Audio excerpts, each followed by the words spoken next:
Hi everybody, Jason McMillan here with Keep Calm and Train Your Rookie. Stepping out a little bit different here today. We're here at the Memorial Medical Center Center for Learning and Innovation. And I'm here helping my fire department do some medical continuing education, and we have an access to a really great facility. The point of this video is, as a fire department or an EMS department, do you have access to other agencies' training facilities? And if you do you take advantage of them? So I'm going to show you everything that Memorial Hospital has invested into their learning lab. They believe in what's called an immersive learning environment, and they did not forget the pre-hospital people, and we're going to end with that. So the first thing I want you to notice is they have mock-ups of everything that you would have within their emergency room, even their patient care areas. This could be a triage area here. Go into here to a patient care room. They're remodeling their hospital. Most of their patient rooms are going to look similar to this. Single patients with room to have family members stay with them. Moving on down the hallway here, and I'm going to go around the corner. You're going to see everything that they've done, and they've spent a lot of money to make things as realistic as possible. So this is the emergency trauma room. It simulates the trauma bays that they have. Memorial Medical Center is a level 1 trauma center. This is a mock-up quite similar to the working units that we take patients to on a regular basis. For example, how realistic? That x-ray machine has everything in it but the radiological source. It moves, it articulates, it beeps, it chirps. The only thing it won't do is shoot x-rays. That was a very expensive piece of equipment. It didn't matter. They spent the money to make this room look just like the real thing. And they're not just thinking trauma centers or pre-hospital, they're looking at everything as well. Here we have a surgical suite. Everything that you would see in a typical surgical suite, including articulating and functioning lights, anesthesia center, documentation center.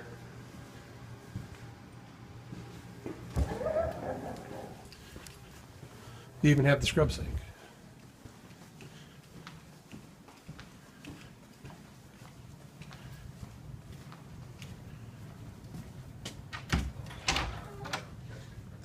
Here we're on lunch break. Got some firefighters taking lunch. Who's for? Classroom, interactive computer system, individual rooms. We do a lot of our ACLS and PALS clinical training in here.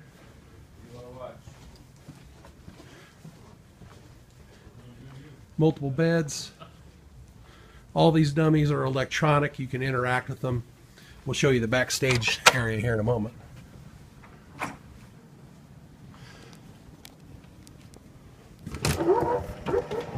Specialty clinical area. This is a NICU or pediatric room.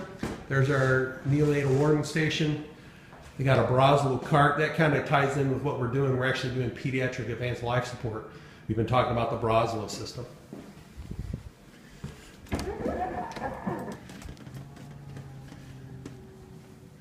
Emergency room based clinical area. Basic treatment room.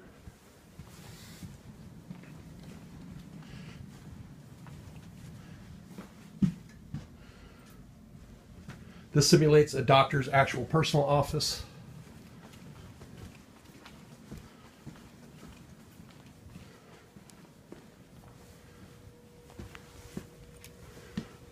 Doctor's office treatment room. A lot of different organizations do training here. For example, right before the break started, the SIU School of Medicine was here giving a tour of some of their students. On a regular basis, the SIU School of Medicine brings their residents and interns in. Nursing schools, whether it's St. John's School of Nursing, in Lincoln Land Community College School of Nursing, they're bringing their students in. They've made them available for us at the fire department and other EMS agencies. Where right now we're in an apartment.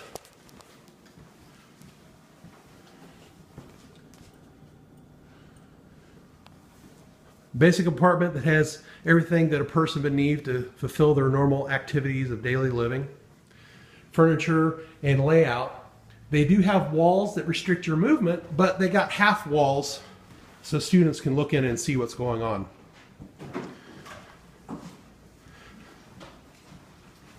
Fully functioning bathroom. They do a lot of other disciplines that they train as well.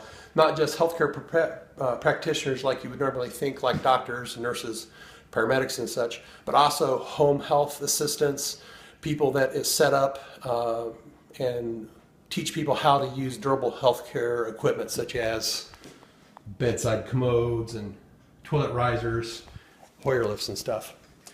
When we have EMT classes here, we like to use this a lot.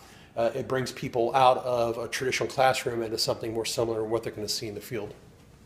The last thing I want to show you is this room.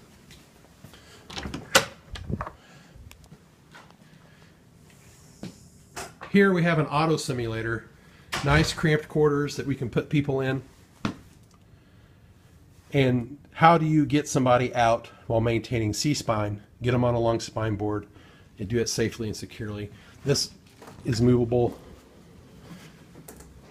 It's even got brake pedals that you can use to entangle your victim with. And we can move this unit about and place it up against objects to restrict their access in towards the patient. And the last thing I want to show you is this ambulance simulator. It's really nice. Completely lined up with equipment. Very practical. They have the ability to generate ambient noise. In the back of an ambulance, there's a lot of noise. They also have a radio system that you can simulate radio traffic between the ambulance and a base station, and they've got joysticks. They can actually move it. And they can make you simulate those wonderfully bumpy roads we have here. And here's the main point. When Memorial